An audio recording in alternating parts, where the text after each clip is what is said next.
तक दो चर वाले रैखिक समीकरण युग्म को हल करने की ग्राफीय विधि के बारे में हमने डिटेल से पढ़ा। अब ग्राफीय विधि के अलावा हमारे पास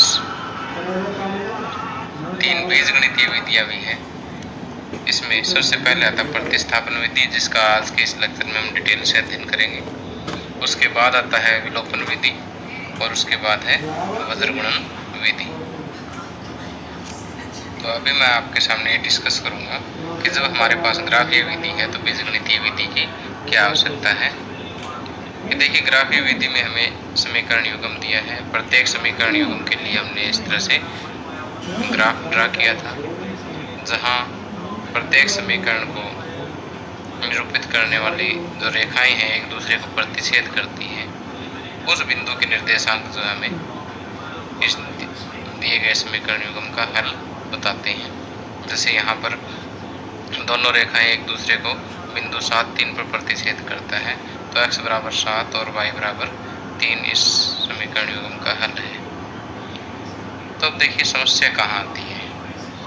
वो बिंदु पूर्ण संख्याओं में न होकर के कुछ इस तरह से हो कि जैसे 4/13 और 1/19, या फिर वर्गमूल 3 और वर्गमूल 2।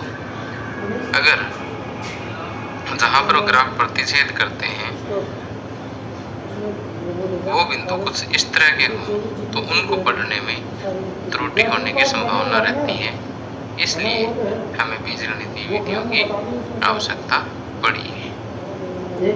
तो सबसे पहले हम अध्ययन करते हैं प्रतिस्थापन विधि का।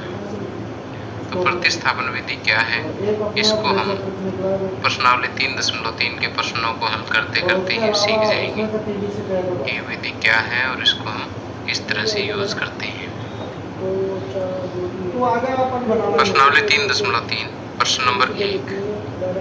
प्रश्न नंबर 1 में हमें 6 पार्ट दिए हुए हैं और प्रत्येक पार्ट के लिए एक इंस्ट्रक्शन है कि निम्न रैखिक समीकरण युग्मों को प्रतिस्थापन विधि से हल कीजिए। तो सबसे पहला जो हमारे पास बिल्कुल सिंपल क्वेश्चन है कि x + y = 14 और x - y = 4। तो इस समीकरण युग्म को हम प्रतिस्थापन विधि द्वारा हल करेंगे। प्रतिस्थापन का अर्थ क्या होता है कि एक वस्तु की जगह पर दूसरी वस्तु रखना। जैसे मान लीजिए मेरे पास ये एक रेड मार्कर है। इस रेड मार्कर को हटा करके इसकी जगह पर मैं ये ब्लैक रख देता हूँ, तो मैंने रेड की जगह पर ब्लैक को प्रतिस्थापित कर दिया है। तो वही चीज़ हमने यहाँ पर करनी है। देखिए क्या है, स्टेप्स को ध्यान से देखिए। क्वेश्चन फर्स्ट पार्ट है x + y = 14 और x - y = 4। इसे समीकरण 1 मान लीजिए और इसे समीकरण 2 मान लीजिए। तो यहाँ x और y दो चर हैं। किसी भी एक समीकरण से एक चर का मान हम ज्ञात करेंगे। जैसे मैं दूसरे समीकरण से x का मान ज्ञात करता हूँ। x बराबर y को राइट साइड में लीजिए 4 + y। एक चर का मान दूसरे चर के रूप में हमें एक समीकरण से ज्ञात करना है।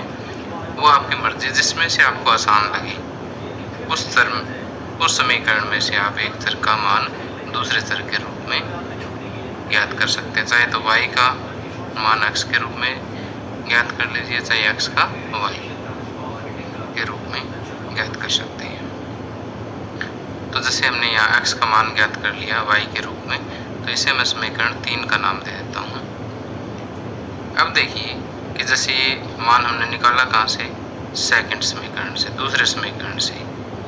अब ये मान उठा करके जब दूसरे से निकाला तो इसको उठा के पहले में रख देते हैं कि x की जगह पर 4 + y पहले में रखना है। ये ध्यान रखना है कि अगर आपने ये मान दूसरे समीकरण से निकाला है तो इसको उठा के पहले में रखना है, और पहले में से ये मान ज्ञात किया तो इसको दूसरे में रखना है। तो क्योंकि मैंने ये x बराबर 4 + y दूसरे में से ज्ञात किया है तो इसको उठा के पहले में रखूँगा। लिखूँगा अभी यहाँ पर x बराबर 4 + y समीकरण एक में रखने पर, एक में रखने पर क्या होगा? अब x बराबर 4 प्लस वाई समीकरण एक में रखने पर, देखिए एक में x यहाँ पर है, x की जगह क्या रखूँगा? 4 प्लस वाई, तो यहाँ रख देते हैं 4 प्लस वाई, फिर ये वाला प्लस, ये देखिए x की जगह पुट किया फिर मैंने, ये प्लस फिर y बराबर 14, और 4 प्लस वाई को हम क्या कह सकते हैं? 2y बराबर 14, और 2y बराबर 14, ये 4 राइट में लीजिए, ये माइनस का 4 हो जाएगा, तो यहाँ से 2y बराबर 14 माइनस 4 10 हो जाएगा, और y बराबर 10 बटे 2, 2 एकम 2, 2 5 10, तो y बराबर 5। अब देखिए y बराबर 5 जो आया है उसे आप चाहो तो समीकरण 1 में रख सकते हैं, 2 में रख सकते हैं, या 3 में रख देते हैं। तो y बराबर 5 समीकरण 3 में रखने पर, ये आपकी मर्जी है, चाहे 1 में रखें, 2 में रखें, 3 में रखें, x की वैल्यू सेम आएगी। x बराबर 4 प्लस 5, 4 प्लस 5 कितना हो गया? 9 कहते हैं। x बराबर 9 तथा y बराबर 5 दिए गए समीकरण का हल है। अरे भाई पुलिस ही ना, तू पतवा लगा रहा, बेटे को कौन सी भगा रहा होगा, इसका तो डिस्टर्ब करेंगे भी। विरोध प्रदर्शन जब इनको पता हो नीट की एग्जाम कैंसिल है।